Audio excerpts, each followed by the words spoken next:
que han puesto en cuestión los jóvenes del Círculo de Investigación Líderes Optimistas Revelando Derecho. Aquí está, volvemos a presentarlos, Michael Espinosa y Galimberti Ponce, y nos van a explicar ellos su punto de vista. ¿Por quién empezamos? A ver, Michael. Sí.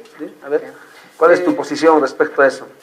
Bien, nosotros estamos arribando a la conclusión de que la educación superior aún tiene una tarea muy pendiente, que es el acercamiento a la población, acercamiento a todos sin ningún tipo de selección, como son los exámenes de admisión, porque consideramos que tanto la Constitución, su artículo 13, o el artículo 26, la Declaración Universal de Derechos Humanos, enuncian que el mayor destinatario de la educación es todos los habitantes de nuestro planeta, ¿no? O sea, sin mayor distinción.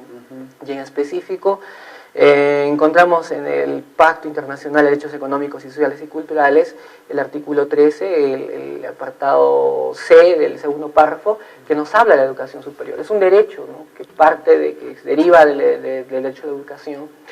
Y este derecho tiene una naturaleza de derecho humano, es un derecho fundamental que es recepcionado por nuestra Constitución, y por tanto no hay ningún tipo, yo creo, de obstáculos que debería plantear el sistema educativo superior. Y lamentablemente con la ley de institutos y escuelas de educación superior, la ley 29.394 y la ley 30.220, la ley universitaria que recién se promulgó este año, hablan en sus artículos 97, 98 y el artículo 17 de la Ley de Institutos y Escuelas de Educación Superior sobre el proceso de admisión por concurso de admisión por un determinado número de plazas vacantes.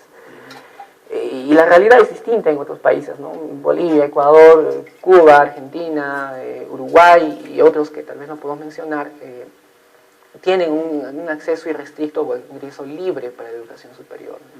Ello no está relegado a la aptitud y condición de la persona, ¿no?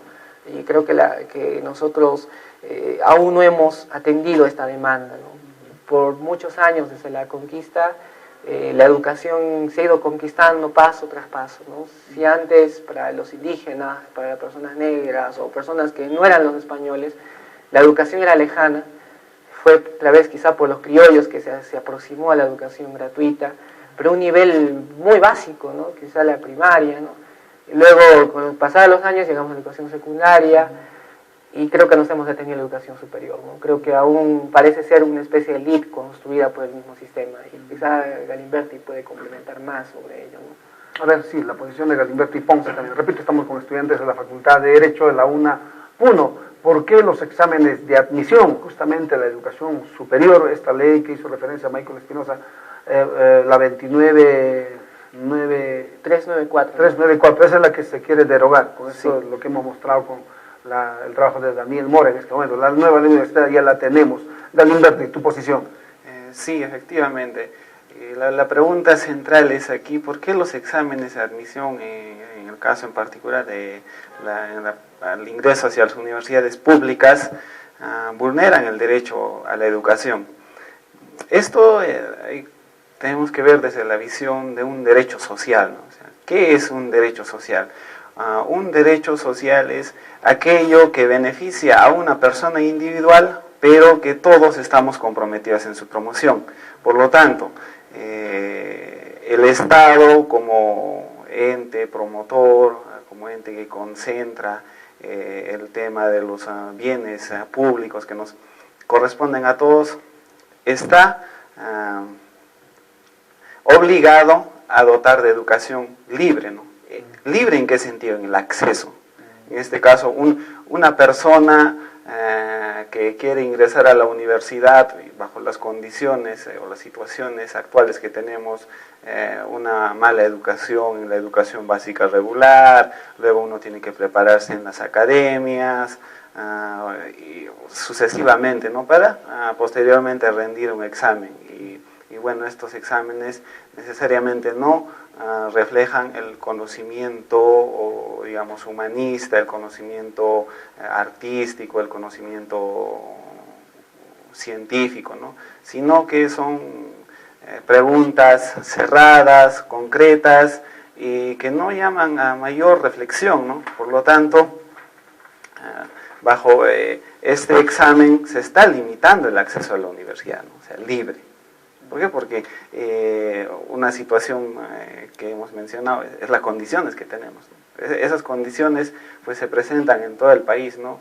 Y la educación se ve sujeta a un tema de economía, ¿no? Ya no es un bien social, sino que ya se vuelve un bien elitizado, pero sujeto a la economía, ¿no? Quien tiene economía, quien tiene el poder económico puede ingresar a la universidad, ¿no?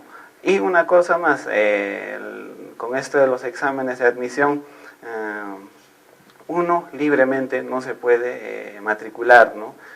Una vez que termina su colegio, yo qué sé, por N razones no ha podido estudiar bien el colegio, no ha podido formarse, ahora tiene que rendir un examen. Y habíamos mencionado también todos los obstáculos que tiene que presentar.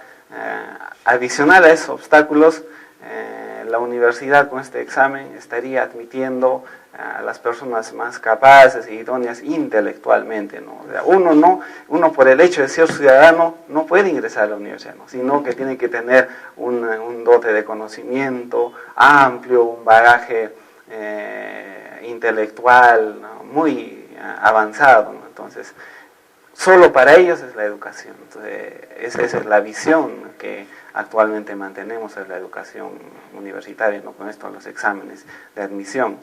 Y no hay un enfoque basado en derechos humanos del derecho a la educación, ¿no? O sea, ¿cuál es el enfoque basado en derechos humanos de la educación?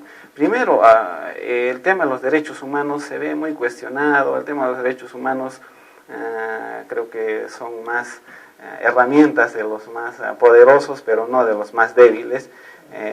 Eso hay que repensar, ¿no? ese tema de los derechos humanos. Entonces, ¿cómo hay que definir a los derechos humanos? ¿Cómo actualmente se debería comprender los derechos humanos para que la educación o la igualdad, la vida, la salud, la dignidad sean entendidas de otra forma?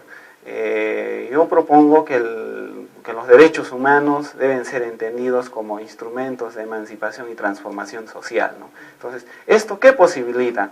Que el Estado asuma un rol fundamental, pero apoyado en las demandas sociales de la población, ¿no?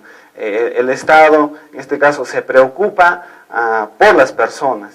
Ya no se preocupa por promover inversiones, ya no se preocupa, en este caso, si son en las empresas privadas, ¿no? Entonces, en mayor cantidad nos preocupamos en ello actualmente, ¿no? Los grandes eventos se realizan con ese propósito, ¿no? Pero no con el propósito de medir la calidad de educación que tiene, la calidad de salud, la calidad de vida que tienen los ciudadanos o los habitantes de un país, ¿no? Por lo tanto, este indicador y la definición como derecho, el derecho humano como herramienta de emancipación y transformación social, daría cuenta de la realidad que va sucediendo, ¿no? O sea, por lo menos, en este caso, el tema de la educación universitaria, tener una visión de acceso libre, ¿no? Ya no restringido al tema del rendimiento de los exámenes de admisión, ¿no? Entonces, ese es un paso dentro de todo el gran componente estructural del Estado que tenemos actualmente. Entonces, un primer paso sería el acceso libre, en este caso de la educación, ¿no? Finalmente esa es una propuesta que ustedes alcanzan, ¿no? Claro, sí. ¿No? Igual Michael, por acá ustedes ya lo decían, el derecho a la educación es una herramienta de emancipación y humanización. ¿Por qué exactamente así, Michael? Porque la educación es un basamento, se puede decir, una forma de buscar la liberación de la persona. Esto lo dicen muchos pensadores, sobre todo Paulo Freire, ¿no? Paulo Freire, un gran pedagogo y también abogado, él considera la educación como una liberación del humano, porque solo la educación te ayuda a liberarte de tus ataduras, ¿no? tus prejuicios, de tu propia ignorancia, ¿no? Que uno normalmente tiene. Y cuando uno se desata de esas cadenas de la ignorancia, lo que sucede es que el pensamiento se libera, su pensamiento empieza a proyectarse a más. Una vez que el pensamiento se proyecta, empieza a cuestionar la realidad, ¿no? Cuando el humano empieza a cuestionarse acerca de su realidad, se deslinda de esa prefiguración animalesca, ¿no? ¿Qué es lo que nos distingue entre animales y humanos? Es quizá el cuestionamiento que un humano tiene sobre sí mismo, ¿no?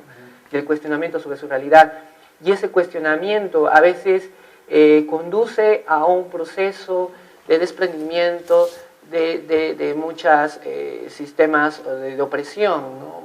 ¿Qué sería de nuestra sociedad si algún día nos hubieran preguntado por la hegemonía de los sistemas monárquicos, ¿no? Tal vez dicho, muy bien, señores, usted es rey y Dios lo puso ahí, entonces todos contentos, ¿no? Pero quizá la educación le dijo, no, ¿por qué tiene que estar un rey ahí? ¿Por qué usted tiene que ser oprimido, ¿no? Y en nuestra realidad actual sería, ¿por qué contentarnos con una educación superior que solo es para pocos, no para todos? Cuando en realidad la educación superior se sustenta por todos, o sea, todos contribuimos directa o indirectamente a la educación superior, desde la persona que ahora está cobrando un sencillo en un micro, o la persona que está vendiendo caramelos en la calle, o cualquier persona que ahora está tributando, ¿no? Se sostiene por ella, pero lamentablemente vemos que nuestro sistema educativo peruano, la educación superior está limitada solo a unos pocos que, como decía Galimberti, simplemente deben reunir la condición de ser más apto académicamente y no por el hecho de ser ciudadano, ¿no? Y solo la educación, en realidad, basándonos en la premisa de que los derechos humanos son una herramienta de transformación social, la educación también es una herramienta para cambiar.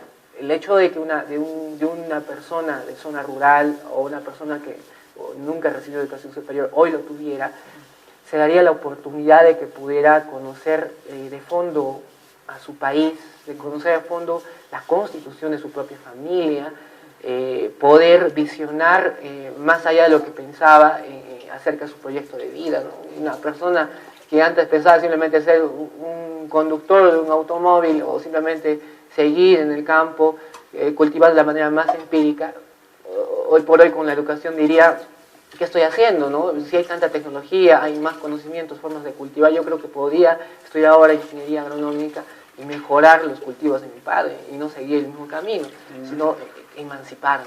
Emanciparme significa quitarme esas ataduras que me condicionaban. A veces la sociedad te condiciona, te dice, no, tú solo puedes seguir el mismo futuro que tu papá, ¿no? O bueno, máximo podrías hacer un cambio más, pero no aspires a más, porque si tú quieres a más, lo que te dice el Estado a través de la ley universitaria y la ley de institutos, escuela superior, diría, no aspires a más porque si tú quieres ser mejor, tienes que todavía pensar en tener dinero, alquilarte un cuarto, ir a la ciudad, pensar en una pensión para que puedas alimentarte, pensar en una academia, pensarte en un cúmulo de libros que tienes que comprarte.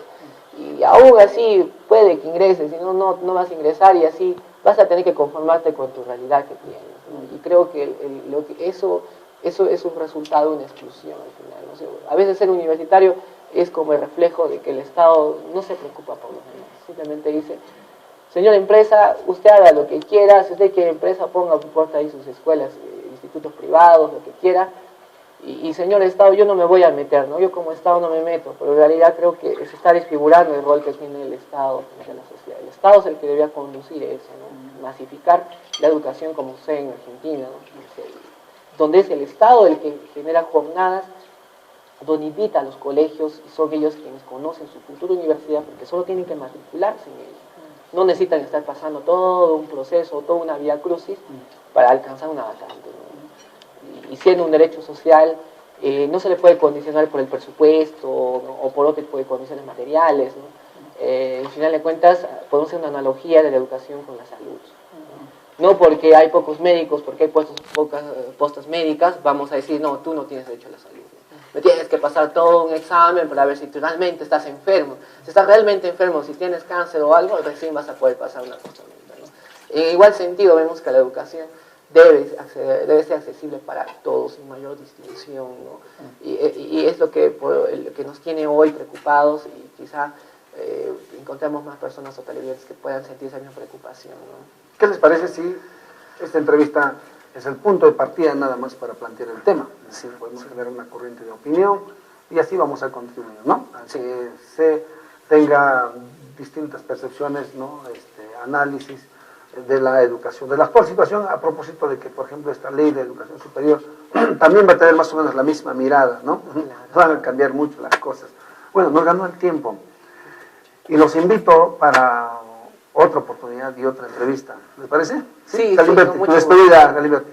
Sí, agradecido y bueno, solo quisiera terminar con una metáfora de lo que significa, por ejemplo, estos exámenes de admisión, ¿no? O sea, cuando yo quiero aprender, digamos, o ejecutar un instrumento, que en este caso sería la quena, y pues cuando ni siquiera he aprendido a tocar ya me lo están prohibiendo, ¿no? Es lo que sucede con la educación universitaria, ¿no? O sea, cuando ni siquiera uno sabe en qué consiste la carrera de Derecho o en este caso agronomía, industrial, ya te están prohibiendo, ¿no? Ya te están diciendo, no, alto, acá tienes que pasar una barrera. Entonces, eso es lo que sucede. Y finalmente, agradecido por la entrevista y, bueno, seguir dialogando, ¿no? Para deliberar. En otra, sí, sí. Acá este programa es especialmente dedicado a la educación y no es un noticiero, pues.